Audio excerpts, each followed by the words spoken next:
ഒരു നൂറ്റാണ്ടിൻ്റെ വർണ്ണാഭമായ ചരിത്രമാണ് ഈ കൊച്ചു ദേവാലയത്തിനുള്ളത്.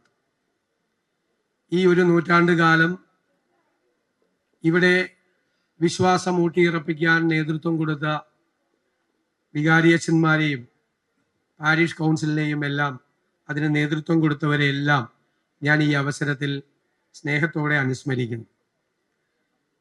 ഒരു ദേവാലയം എന്ന് പറയുന്നത് വളരെ വ്യത്യസ്തമായ ഒന്നാണ്. 4 ചുവരുകളും മേൽക്കൂരയും ഉണ്ടെങ്കിൽ നമുക്കൊരു കെട്ടിടം ഉണ്ടാക്കാം. പക്ഷെ 4 ചുവരുകളും മേൽക്കൂരയും കൂടിയാൽ ദേവാലയമാകില്ല. ദേവാലയമാകണമെങ്കിൽ അവിടെ വിശ്വാസികളുടെ തീക്ഷ്ണമായ പ്രാർത്ഥനയും അവരുടെ അചഞ്ചലമായ വിശ്വാസവും നിറഞ്ഞു നിൽക്കുമ്പോഴാണ് അത് ദേവാലയമായി, ചൈതന്യമുള്ള ദേവാലയമായി മാറുന്നത്. ഈ പിന്നോക്കം നിൽക്കുന്ന സാധാരണക്കാർ ജീവിക്കുന്ന ഒരു പ്രദേശത്തെ സാധാരണ മനുഷ്യരുടെ സങ്കടങ്ങളും വിഷമങ്ങളും ദുഃഖങ്ങളും എല്ലാം ഇറക്കി വയ്ക്കുന്ന ഒരു ദേവാലയമായി 100 വർഷമായി വിശുദ്ധ കൊച്ചുത്രേസ്യയുടെ നാമധേയത്തിലുള്ള ഈ ദേവാലയം മുന്നോട്ട് പോവുകയാണ്. ഇന്ന് ലിറ്റിൽ വേ സംഗമമാണ്, കുഞ്ഞുങ്ങളുടെയാണ് സംഗമം. ലിറ്റിൽ വേ വിശുദ്ധ കൊച്ചുത്രേസ്യ നിങ്ങൾക്ക് എല്ലാവർക്കും അറിയാം, തെരേസ ഓഫ് ലിസ്യു എന്നാണ് പറയുന്നത്. ഫ്രാൻസിലെ ലിസ്യുവിൽ ജനിച്ച കൊച്ചുത്രേസ്യ. ലൂയിസ് മാർട്ടിൻ്റെയും സെലി ഗൂരിയയുടെയും 9 മക്കളിൽ ഏറ്റവും ഇളയവൾ. 5 സഹോദരിമാർ. 4 സഹോദരിമാരും കന്യാസ്ത്രീമാരായപ്പോൾ അവരുടെ പാതയിലൂടെ 5ാമത്തെ സഹോദരിയും 15ാമത്തെ വയസ്സിൽ കർമ്മലീത്ത സഭയിൽ അംഗമായി കന്യാസ്ത്രീയായി മാറി. 24 വയസ്സുവരെ ജീവിച്ചിരുന്നുള്ളൂ. നിങ്ങൾ അറിയണം, ഒരുപാട് വയസ്സ് ജീവിക്കുന്നതല്ല പ്രശ്നം, ജീവിച്ച കാലത്ത്, ചുരുങ്ങിയ കാലത്ത് എന്ത് ചെയ്തു എന്നുള്ളതാണ് പ്രധാനം. ഞാൻ പറഞ്ഞല്ലോ, അചഞ്ചലമായ വിശ്വാസത്തിന്റെ തീവ്രതയായിരുന്നു അവരുടെ ജീവിതം. 24 വയസ്സുവരെ ജീവിച്ച ഒരാളെ കുറിച്ചാണ് നമ്മൾ സംസാരിക്കുന്നത്. അവര് അത്രമാത്രം ആ വിശ്വാസം ഊട്ടിയുറപ്പിക്കാൻ, ഈശോയാണ് സ്നേഹം, ഈശോയിലൂടെ ഈശോയെ സ്നേഹിക്കുന്ന ആത്മാക്കളെയാണ് തേടുന്നത് എന്ന സമീപനമായിരുന്നു അവരുടെ ജീവിതം മുഴുവൻ. ആ 24 വയസ്സ് വരെയുള്ള ജീവിതം പിന്നീട് 1925 പിയൂസ് മാർപ്പാപ്പ അവരെ വിശുദ്ധരുടെ ഗണത്തിലേക്ക് ഉയർത്തുന്നത്. ഫ്രാൻസിസ് സേവറും വിശുദ്ധ കൊച്ചുത്രേസ്യയും മിഷണറിമാരുടെ സ്വർഗീയ മധ്യസ്ഥർ കൂടിയാണ്. അങ്ങനൊരു വ്യത്യാസം കൂടിയുണ്ട്. പിന്നീട് 1997 ജോൺ പോൾ മാർപ്പാപ്പ അവരെ ഡോട്ടർ ഓഫ് ദ ചർച്ച്, ചർച്ചിന്റെ മകളായി അവരെ പ്രഖ്യാപിക്കുന്നത്. 2023 കഴിഞ്ഞ വർഷം ഫ്രാൻസിസ് മാർപ്പാപ്പ സെലസ്റ്റിയ കോൺഫിയൻസി എന്നുള്ള അദ്ദേഹത്തിന്റെ അപ്പോസ്തലിക പ്രബോധനത്തിൽ കൊച്ചുത്രേസ്യയെ കുറിച്ച് വളരെ വിശദമായി സംസാരിക്കുന്നുണ്ട്. ഇവരേക്ക് ജന്മം കൊടുക്കാൻ കഴിഞ്ഞ മാതാപിതാക്കളും ഭാഗ്യവാനാണ്. 2015 ഇവരുടെ മാതാപിതാക്കളെ വിശുദ്ധരുടെ ഗണത്തിലേക്ക് ഉയർത്തി കൊച്ചുത്രേസ്യ. 2000 വർഷത്തെ കത്തോലിക്ക സഭയുടെ ചരിത്രത്തിൽ നടന്ന അപൂർവമായ സംഭവമാണ്. ഇതുപോലെ ഒരു മകളെ വളർത്തിയെടുത്തു എന്നതിന്റെ അംഗീകാരമാണ് കൊടുത്തത്.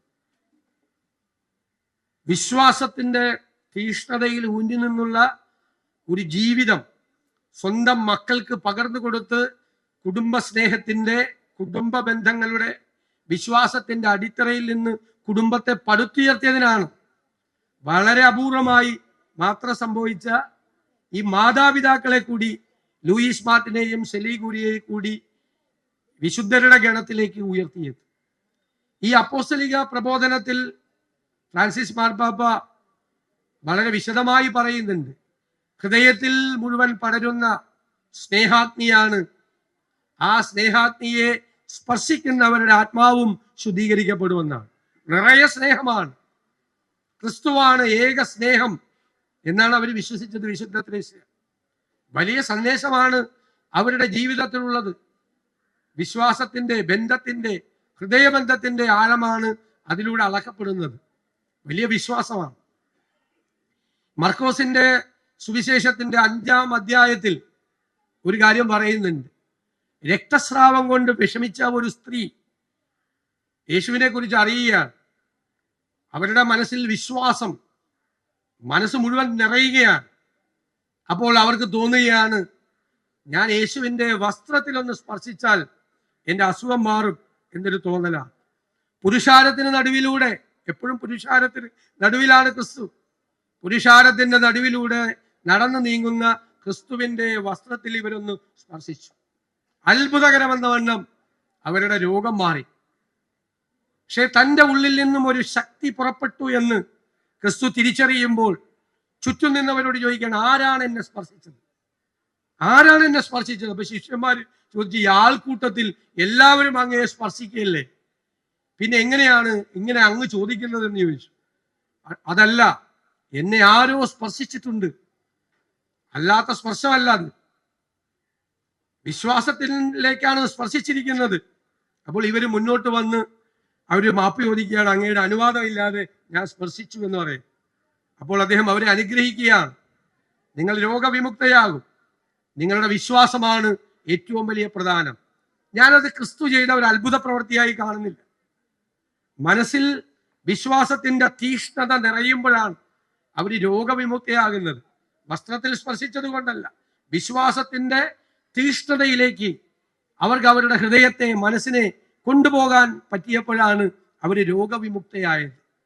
അതാണ് ഹൃദയത്തിൽ പടരുന്ന സ്നേഹാഗ്നിയെ സ്പർശിക്കുന്നവർ അവരും ആ വിശ്വാസത്തിൻ്റെ ഇതിൽ പെടും എന്ന് പറയുന്നത് പോലെ, മർക്കോസിന്റെ സുവിശേഷത്തിൽ പറയുന്ന രോഗിയായ ഈ സ്ത്രീ രോഗമോചിതയാകുന്നത് പോലെയാണ് വിശുദ്ധ കൊച്ചു ത്രേസ്യയുടെ യേശുവിനോടുള്ള സ്നേഹം പ്രതിഫലിക്കുന്നത്. അതാണ് നമ്മൾ കുഞ്ഞുങ്ങളിൽ അചഞ്ചലമായ ദൈവവിശ്വാസത്തിന്റെ ആ വേരുകളാണ് അവരുടെ ഹൃദയത്തിൽ പടർത്തേണ്ടത്. ഈ ചുറ്റുപാടുകളുടെ സമ്മർദ്ദങ്ങളെ അതിജീവിക്കാൻ, നമ്മുടെ കാലികമായ പ്രശ്നങ്ങളെ, ജീവിതത്തിലെ പ്രതിസന്ധികളെ, വെല്ലുവിളികളെ എല്ലാം മറികടക്കാൻ വേണ്ടി നമുക്ക് മുന്നോട്ട് പോകാൻ ആ വിശ്വാസത്തിന്റെ പിൻബലമാണ് ആവശ്യം. അതിൻ്റെ പാതയിലൂടെ കുഞ്ഞുങ്ങളെ കൊണ്ടുപോകാനാണ് ഈ ലിറ്റിൽ വേ എന്ന് പറയുന്നത്. അതാണ് വിശ്വാസത്തിന്റെ തീക്ഷ്ണത. അറിയാം, ക്രിസ്തു തൻ്റെ ഏറ്റവും പ്രിയപ്പെട്ട ഒരാൾ ലാസർ രോഗബാധിതനായി കിടക്കുന്നു എന്നറിഞ്ഞ് ജെറുസലേമിലേക്ക് പോകാൻ തുനിയാണ്.